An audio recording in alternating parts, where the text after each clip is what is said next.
Let me take you back to the cold tail end of October 1986, out in the high desert of southeastern New Mexico, about 40 miles north of Roswell, in the dry country of Chavez County, the kind of country where the wind never really stops, and the limestone breaks through the dirt like the bones of something the earth forgot to bury. It was an auction day, a foreclosure sale on the old McKendrick Ranch, 4 sections of land that had finally gone under after 3 generations of trying to make cattle pay on ground that never really wanted them. They had pitched a big cream-colored canvas tent out by the old ranch headquarters, and inside that tent, on a cold, bright Tuesday morning, you could hear the breath of nearly 200 men hanging in the air like smoke. Now I want you to picture a man standing at the back of that tent. His name was Everett Lindquist. He was 48 years old that autumn, lean, sun-lined. The kind of face that looks like it was carved out of cedar wood by a slow hand. His grandparents had come down from Minnesota to this country back in the 1920s. Sheep people from Sweden originally, and you could still see it in the pale blue eyes, the gray blonde stubble he never quite shaved clean. He was wearing a dark wool work coat patched twice at the left elbow with a darker piece of mismatched wool that his late wife Inger had sewn on for him before the cancer took her in 1984. He had his old stained work cap clutched in both hands in front of him. He looked like exactly what he was, a widowed ranch hand with a 16-year-old daughter at home, no land of his own, and almost no money to his name. Now here is what you need to understand. Everett had grown up on a small farm just outside Dexter, New Mexico, that his father Sigurd had built up over 30 years.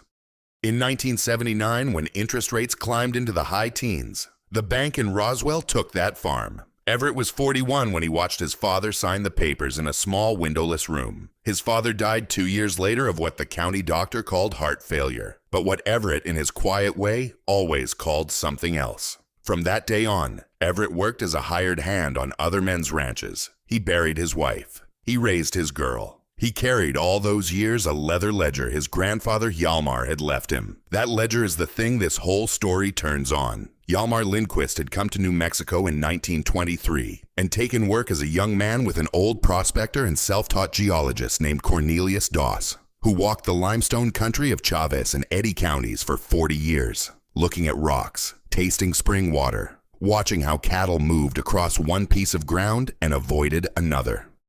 Hjalmar followed him for almost a decade and wrote it all down. Every spring, every outcrop, every old Spanish dig, every Indian trail. By the time he died in 1961, that ledger was 200 pages of small, careful script, and almost no one alive had ever read it except Everett himself, who had sat at his grandfather's knee from the time he was 8 years old and listened. The auctioneer that morning was a man named Roy Bodine, 60-something, gray resistal cowboy hat, black string tie, a voice like gravel pouring out of a coffee can. He was working the room hard because the McKendrick estate had to be liquidated in lots, and there were 46 lots before they got to the one Everett had come for. Lot 47, 420 acres in the far northeast corner of the ranch. The worst piece of the whole place by every visible measure. No grass, no road, sharp limestone outcrops. Mesquite and creosote and old failed oil exploration pits left from a wildcat attempt in the 1950s that had come up dry. The kind of ground that looked to any reasonable cattleman like a punishment. But that piece of ground was the one his grandfather had marked in the ledger with a pressed dried leaf from an ocotillo plant. And on that page, in writing that had faded to the color of weak tea, was an entry from May of 1937 that Everett had read so many times he could close his eyes and recite it. About a buried spring the old vaqueros had called Indio Springs. About a layer of high-grade building limestone that ran for nearly 200 acres beneath the surface. About a small Spanish dig from the 1700s. His grandfather had written, at the bottom of that page, one single sentence Everett carried in his head like a prayer. If the day ever comes that the country needs stone more than it needs cattle, this corner is worth more than any ranch in the county. Now sitting in the front rows of that auction tent that morning was a group of men out of Midland, Texas. Maybe 9 or 10 of them. They had driven up the day before in clean new pickup trucks, and they were dressed the way men dress when they want you to know they have money. Pressed dark blue Wranglers, crisp Western shirts with pearl snaps, new felt Stetsons not yet sweat-stained, unscuffed Lucchese boots. One of them, a man of about 43 named Hank Mallory, had a brick-sized Motorola Dynatac cellular telephone resting on his knee, which in 1986 was about the loudest way a man could announce his net worth without saying a word. They were oil money, speculators. They had come up to Chavs County because the price of crude had collapsed in early '86. Land was cheap, and they meant to buy distressed ranches and sit on them until the next boom. When Roy Bodine finally called Lot 47, you could hear the Midland men actually laugh out loud. A small ripple of laughter that ran through their row of folding chairs like a wind through dry grass. One of them turned around and looked back at Everett, who was the only other man in the tent standing up. Hank Mallory said something to the man beside him behind the back of his hand, and they both grinned. The opening bid was set at $28,000. Everett raised his cap 1 inch. Roy Bodine called 28. He waited. He waited longer than the lot deserved. No one else bid. The Midland men were laughing too hard to bid even as a joke. At $31,000, the gavel came down, sold to the quiet man in the back in the patch coat.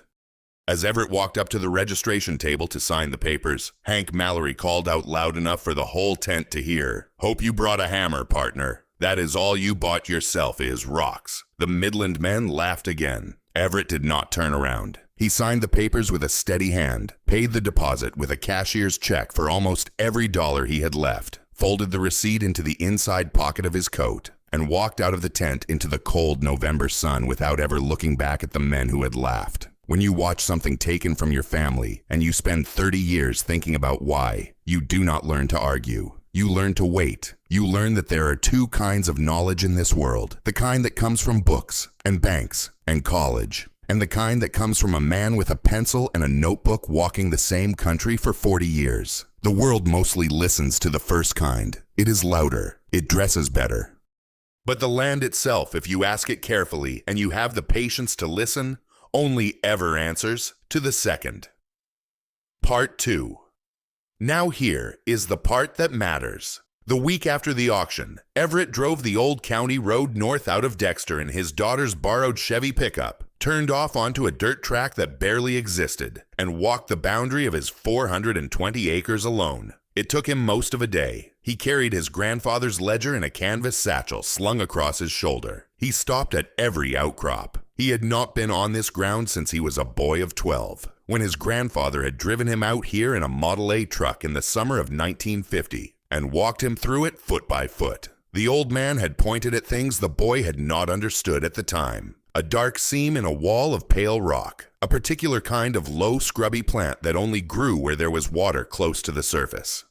A pile of weathered stones that looked like nothing but were, his grandfather said, the leftover spoil pile from a Spanish attempt to mine gypsum 250 years before. Everett remembered all of it. He remembered standing as a boy in the northeast corner, where two ridges of limestone met to form a kind of natural amphitheater, and his grandfather kneeling down and putting a hand flat on the warm, pale rock. Listen, Everett, that was what the old man had said. People look at this and they see waste. They are wrong. This is a vault. Somebody just lost the key. Let me tell you about the difference between Everett Lindquist and the men who had laughed at him in the auction tent. The men from Midland had read the surface of the country the way you read the cover of a book. They asked one question: is there oil under it? When the price of crude went up, they bought. When it went down, they sold. They had no other relationship with the ground beneath their feet at all.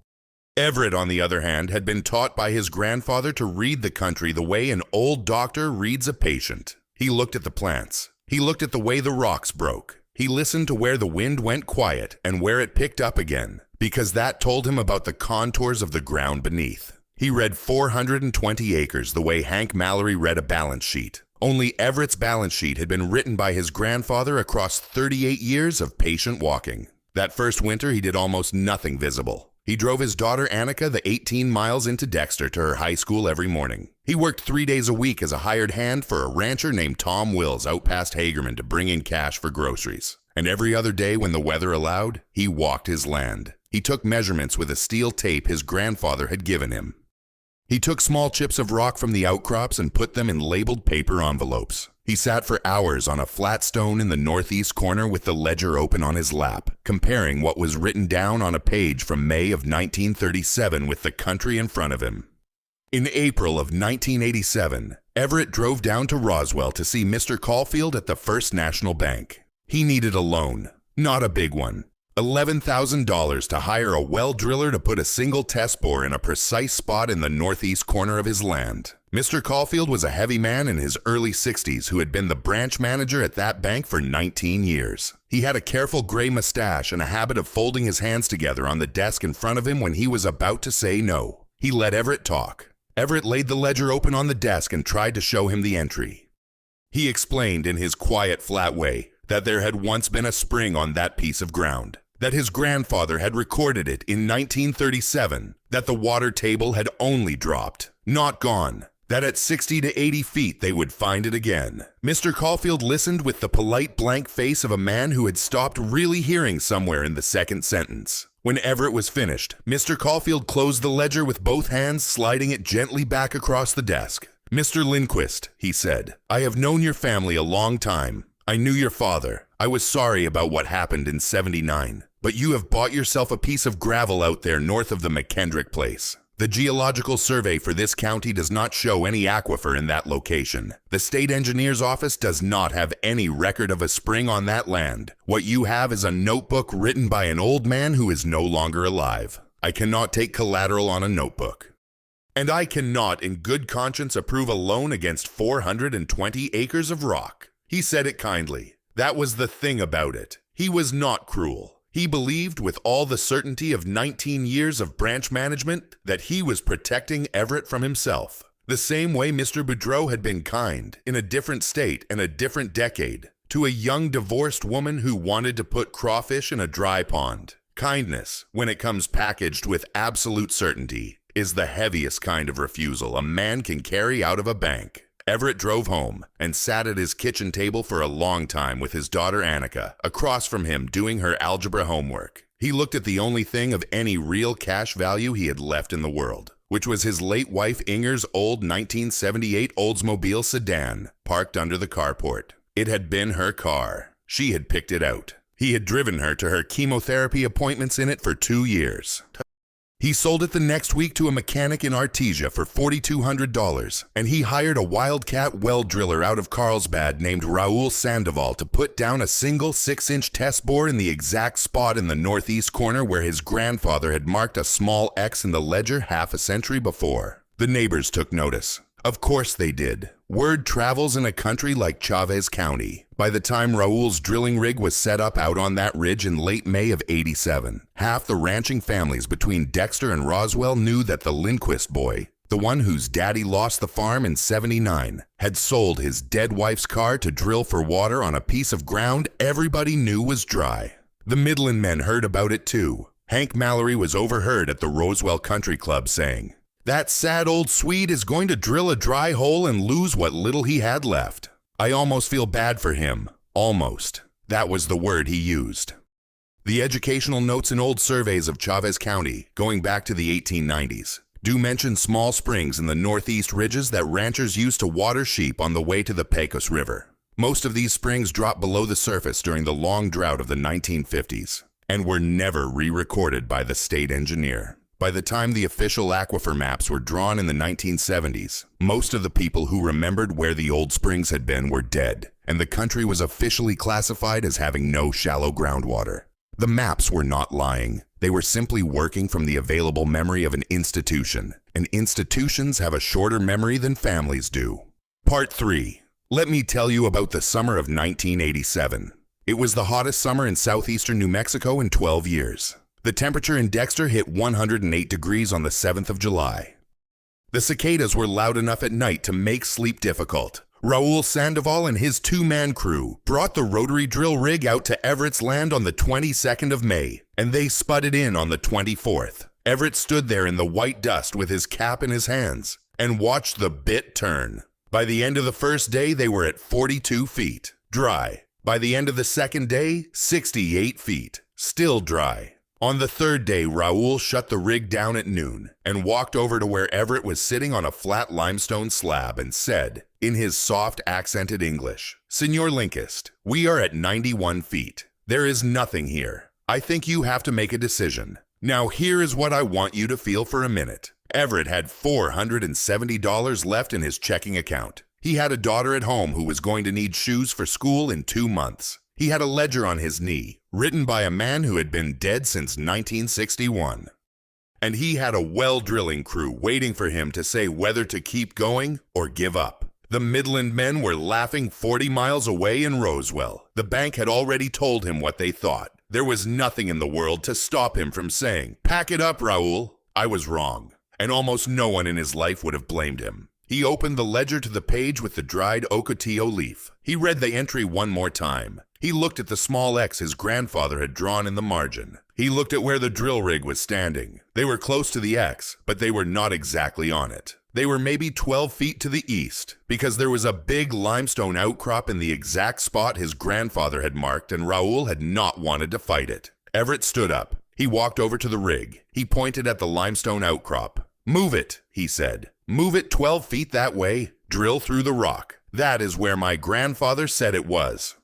Raoul looked at him for a long moment. He was a small, wiry man of about 55 who had drilled water wells across 3 states for 31 years. He had heard a lot of stories from a lot of desperate men, but he had also drilled enough holes in his life to know that the difference between a dry well and a good well was sometimes 10 feet. He shrugged once. He climbed back on the rig. They moved the bit. They drilled through the limestone outcrop, which took the better part of the afternoon, and burned through more bit teeth than Everett could afford to replace. At 72 feet down on the morning of the 28th, the bit broke through into a small cavity, and cold clear water came up the casing fast enough that Raoul Sandoval took off his hat and held it against his chest and said something quiet in Spanish that Everett did not catch. It was a good well, not enormous, but good. 22 gallons a minute, steady, clean.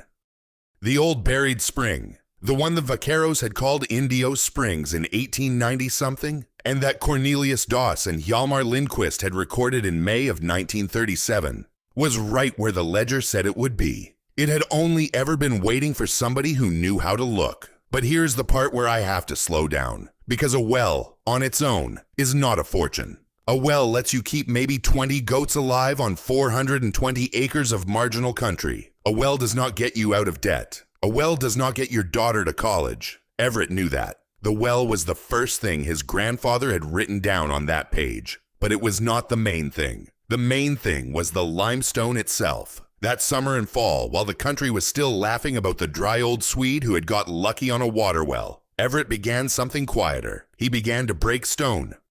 He bought a used pneumatic chisel and a small gasoline-powered compressor from a man in Hagerman for $900 on payments. He spent the late afternoons of August and September chipping samples out of the limestone outcrops his grandfather had marked. He shaped a few into rough building blocks the size of a loaf of bread. He took a half dozen down to Artesia in the back of his pickup, and he walked into the office of a stonemason named Buddy Castillo, who had been laying limestone facing on bank buildings and county courthouses across southeastern New Mexico for 26 years. Buddy Castillo took one of those blocks in his big square hands. He looked at the color, which was a soft, warm yellow with a faint gray vein running through it. He scraped his thumbnail across the surface to test the hardness. He took it outside and set it on the concrete and poured a cup of water over it, and watched the way the water beaded and ran.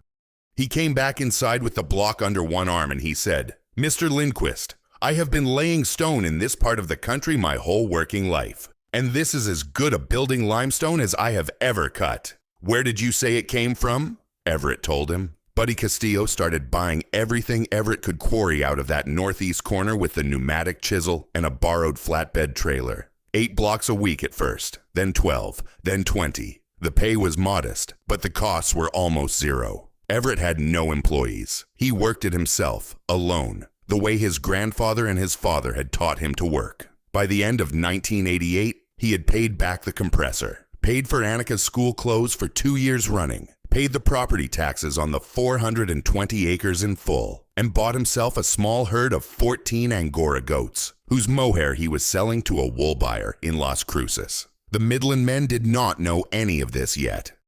Hank Mallory was busy losing money on a wildcat oil play down in Eddy County that was running over budget and under tonnage. The bank in Roswell was busy doing whatever banks do. The people in Dexter still mostly told the story of the dry old Swede who had got lucky on a water well, and they still mostly laughed when they told it, because everyone in town knew that one good water well does not make a man whole. They were right about that. One well does not, but the well had never been the main story. The well had only been the door. In a country like the high desert of New Mexico, where the building boom of the 1980s and 90s was beginning to reach out from Albuquerque and Las Cruces and Santa Fe, high-grade building limestone was not just a rock. It was a material people in those cities were starting to pay good money for, because the soft yellow stone of the southeastern ridges had a warmth to it that poured concrete could not match. The geological surveys had recorded the existence of limestone in Chavez County in only the most general terms. Hjalmar Lindquist had known where the best seams were. He had walked it. He had written it down. And his grandson, 50 years later, was holding the only map that mattered. Part 4. Now let me carry you forward, because the slow years matter as much as the loud ones. From 1989 through 1993, Everett Lindquist quietly built a small but real life out of that piece of ground. He never went into debt. He let the profit from one season pay for the next. By the spring of '90, he was selling 30 blocks of dressed limestone a week to Buddy Castillo in Artesia, and another 20 to a contractor in Roswell. By the spring of '92, a small mining company out of Albuquerque called Rio Grande Stone had heard about the quality of the seam, sent a geologist out to take core samples, and offered Everett a 20-year leasing arrangement with a quarterly royalty on every ton of stone they pulled out of the formal quarry they wanted to open on the southern half of his 420 acres. He kept the northern half, the well, and the original outcrops. He worked them himself. The royalty checks began arriving in his mailbox in plain white envelopes once every 3 months. Annika graduated from Dexter High School in 1989 with the third highest grades in her class. She went to the University of New Mexico in Albuquerque on a partial scholarship, and her father paid the rest in cash, in single semester checks. She studied geology and then hydrogeology, and she graduated in 1993 with honors. She told her father, the week she came home with the diploma, that she wanted to come back and work with him on the land. He sat across from her at the same kitchen table where he had once added up the price of a used Oldsmobile sedan, and he did not say anything for a long time. Then he nodded once, slow, and he pushed the leather ledger across the table to her side. "It is yours now," he said. "Add your own pages." In the summer of 1994, a dusty white Cadillac came up the gravel drive of the Lindquist place on a Wednesday afternoon. Everett was outside near the sort yard, dressing limestone blocks with a pneumatic chisel. He turned the chisel off when he heard the car, set it down on a sawhorse, wiped the white dust off his hands with a rag, and walked over. The car door opened, and out got Hank Mallory. He was older. 8 years had passed, and the years had been hard on him. The pressed jeans were not pressed anymore. The Stetson was sweat-stained. The Motorola Dynatac was nowhere in sight. The Wildcat oil play in Eddy County had collapsed in '89. 2 of the other Midland men had gone bankrupt. He himself was hanging on by selling off the speculative land they had bought during the '86 crash, parcel by parcel, at 15 cents on the dollar. He stood in the gravel drive and looked at the new house. Built of the soft yellow limestone Everett had been pulling out of his own ground for 7 years. He looked at the working water well with its little tin pump house. He looked at the sort yard where stacks of cut stone were waiting for the next truck from Rio Grande. He looked finally at the lean, weathered man in the same patch coat he had worn at the auction. Hank Mallory took his hat off. He turned it in his hands. He could not quite meet Everett's eyes. He said, "Mr. Lindquist, I have been driving past this place for 2 years. I told my wife I owed you a stop. I don't suppose you remember me from the auction tent." Everett looked at him for a long, quiet moment. "I remember you," he said. He did not say it cruelly. He said it the way a man reads a line out of a ledger. Hank Mallory nodded. He said, "I want you to know I was wrong. About you. About this land. About all of it. I was loud, and I was wrong, and there is nothing I can do about that now except say it to your face. So I am saying it." Everett held his cap in both hands in front of him, the same way he had held it in the auction tent 8 years before. He nodded once and he said, "Mr. Mallory, the land does not care what we thought of it. It just keeps being what it is. I am glad you came by." Hank Mallory shook Everett's hand. He got back in the Cadillac. He drove away. The dust hung in the air a long time after he was gone. That was the closing of the circle. It was not loud. It was not a triumph anyone but the 2 of them would ever know about. But it was the moment when every man who had laughed in that auction tent in October of 1986 was answered. Everett went on living quietly. Annika came home for good in '95, and the two of them ran the place together. The Rio Grande Stone Quarry produced soft yellow limestone facing for a wing of the New Mexico State Capitol building in Santa Fe in 2001. The same stone went into a museum in Albuquerque and the front of a bank building in Roswell, which Everett always allowed himself to find a little bit funny without ever saying so out loud. The Angora herd grew to 80 head. Annika married a soil scientist she met at the university, and they had 2 children of their own, who grew up running on the same ridges where Everett's grandfather had walked with a notebook in 1937. On a warm evening in the spring of 2003, you might have seen a 65-year-old man with gray blonde hair and pale blue eyes sitting on the porch of a small limestone house in the high desert north of Dexter. Beside him sat a young woman of 30, his daughter, the geologist.